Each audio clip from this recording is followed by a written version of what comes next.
15वां अध्याय। आपके हितार्थ। इतना सुन नारद ने पूछा कि हे ब्राह्मण, जब शिव ने क्रोध शांत कर लिया और प्रसन्न हो गए तो इसके उपरांत क्या हुआ? ब्रह्मा बोले कि जब मुझसे प्रसन्न हुए और मेरा वीर्य पृथ्वी पर चमकता हुआ देखा तो मुझसे कहने लगे कि हे ब्राह्मण, यह वीर्य तेज रूप से दृष्टि आता है, इसको नष्ट न करना चाहिए। जब तुम्हारा वीर्य पृथ्वी पर गिरा था तब मेरे नेत्रों से अश्रु गिरे थे। उससे 4 मेघ इस वीर्य से प्रकट होंगे। इतना कहते ही उसी समय 4 मेघ उत्पन्न हो गए, आकाश मार्ग में छा गए। वे मेघ गरज गरज कर बरसने लगे। शिव के भय से धीरे धीरे बरसते रहे। ऐसी वर्षा देख शिव और सब सभा के मनुष्य अति प्रसन्न हुए। सबका दुख दूर होकर फिर आनंद छा गया। फिर हमने शिव की आज्ञा से जो विवाह की रीतें रह गई थी पूरी की। फिर वही बाजे बजने लगे, लोग हर्ष मनाने लगे। दक्ष ने बहुत दान दिया। उस समय सबों ने शिव की बड़ी स्तुति की। जिस तरह की शब्द और अर्थ में अंतर नहीं, उसी तरह आप और शक्ति एक हैं। आपकी अप्रमेय महिमा है, उसको कोई नहीं जानता, पर हाँ, आपकी कृपा से मूर्ख मनुष्य भी जान सकता है। जैसा कि किरात, बनीज, कुकिट, गज, गंगा आदि सब बात के साक्षी हैं। आपके चरणारविंद के अनुग्रह से इस संसार में किसने क्या नहीं पाया। आप लोक के पिता और शक्ति जगमाता हैं। यह स्तुति सुन शिव शक्ति अर्थात सती समेत कैलाश पर्वत को चले। उस समय शिव के सिर पर छतर था और दोनों ओर से स्तुति होती थी। शिव ने दक्ष आदि सबको मार्ग से विदा किया। आप शक्ति और गणों सहित कैलाश पर्वत में सुशोभित हुए। चारों ओर जय जय शब्द सुनाई देने लगा।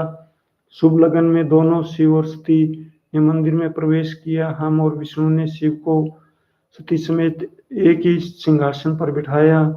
उस समय नाच और गाने की सभा हुई।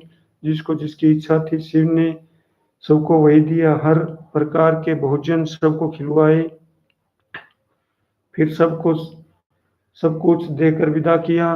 सो सब शिव जी का यश गाते अपने घरों को पहुंचे। हम और विष्णु भी शिव की आज्ञा पा अपने लोक को गए। हे नारद, हमने कौन कौन उपाय शिव के विवाह के लिए न किए, पर कुछ न चली। जब सती ने तप किया तब शिव ने प्रसन्न को अंगीकार किया। यह शंकर का चरित्र सुनकर लोग मुक्ति पाते हैं। शिव विवाह होने से हमारा दुख दूर हो गया। इस प्रकार सती के साथ विवाह करके कैलाश में सुशोभित हुए। वे नाना प्रकार की कथा सृष्टि के उपकार के लिए कहते थे। जो मनुष्य शिव और सती के विवाह का पाठ करेगा वह मुक्ति पदवी पावेगा और संसार में भी आनंद उठावेगा। ओम नमः। 15वां अध्याय समाप्तम। 16वां अध्याय।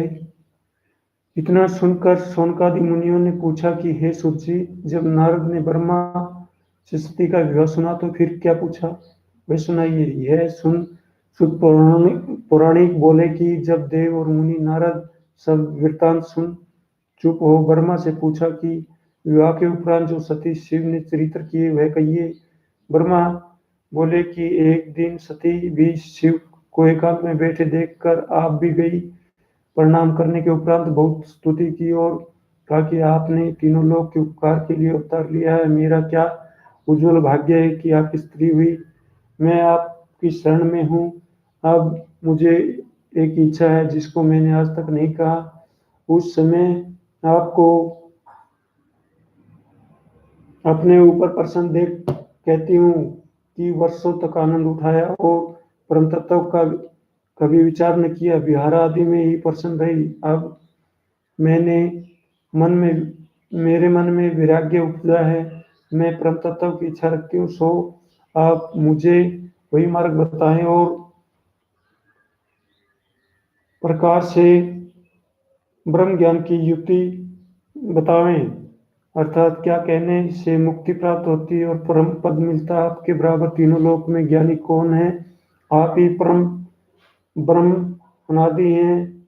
आप ही ने वेदों को उपजाया और संपूर्ण विद्या निदान और तीनों लोक के परमात्मा विष्णु और ब्रह्मा की पदवी देने वाले हैं। जैसे शेषादि अहरनिश इस बात का वर्णन करते हैं। सती का यह प्रश्न सुन सदाशिव ने कहा कि सबसे उत्तम वस्तु ज्ञान है, जहाँ दूसरे पदार्थ की गम्य नहीं है, वह बहुत ही अलग है और वही मेरा स्वरूप ब्रह्म है। उसी ज्ञान की स्त्री क्या है? हमारी तपस्या, जिसको करके लोग पवित्र हो जाते हैं। भक्ति और ज्ञान में कुछ अंतर नहीं है। जो मनुष्य इन दोनों में अंतर जानते हैं वही दुख पाते हैं। जो भक्ति के विरुद्ध वाद विवाद के लिए ज्ञान है, वह उल्टा उसे दुख देता है।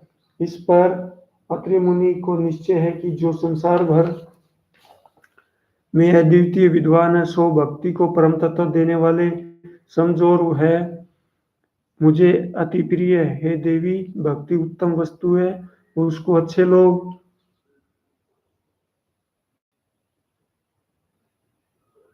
अंगीकार करके अच्छे मार्ग में आते हैं। भक्ति के बराबर कोई मार्ग सीधा और अभय नहीं है, क्योंकि उससे परम ब्रह्म मिलता है। उसी रीति को पपीलिका कहते हैं, क्योंकि वे परिश्रम किसी वस्तु के आश्रय वृक्ष पर चढ़ फल मिलता। जो निर्गुण का मार्ग है वह विषम प्रसिद्ध है, क्योंकि किसी वस्तु के आधार बिना अति परिश्रम और दुख के उपरांत फल प्राप्त होता है। भक्ति मन को प्रसन्न करती है और मैं आप भी भक्ति के अधीन है। जो नीच मनुष्य भी मेरी भक्ति करे, वह मेरी समझ में सबसे बड़े और भाई के सदृश है। जो मनुष्य हमारी भक्ति करता है, वह संसार में आनंद और परलोक में मुक्ति देता है। मुझे केवल भक्ति प्रिय है। कुल पाती से कुछ प्रयोजन नहीं है, चाहे चंडाल भी हो, पर मेरी भक्ति करे तो उसके बराबर मुझे कुलीन मनुष्य प्रिय नहीं है। यद्यपि सर्व प्रकार से भक्ति मुझे चारों युग में प्रिय है, परंतु कलयुग में तो केवल मुझको भक्ति ही अति प्रिय है। प्रेम से मैं नीचों के घर में भी जाता हूँ। मुझे चाहे कितना ही शुद्ध आचरणी हो, पर वह भक्ति बिना मेरी समझ में उत्तम नहीं है। हम अपने भक्त से के सदा सहायक हैं। हमको भक्ति के बराबर कोई प्रिय नहीं है। हम भक्तों के लिए अच्छे चरित्र करते हैं।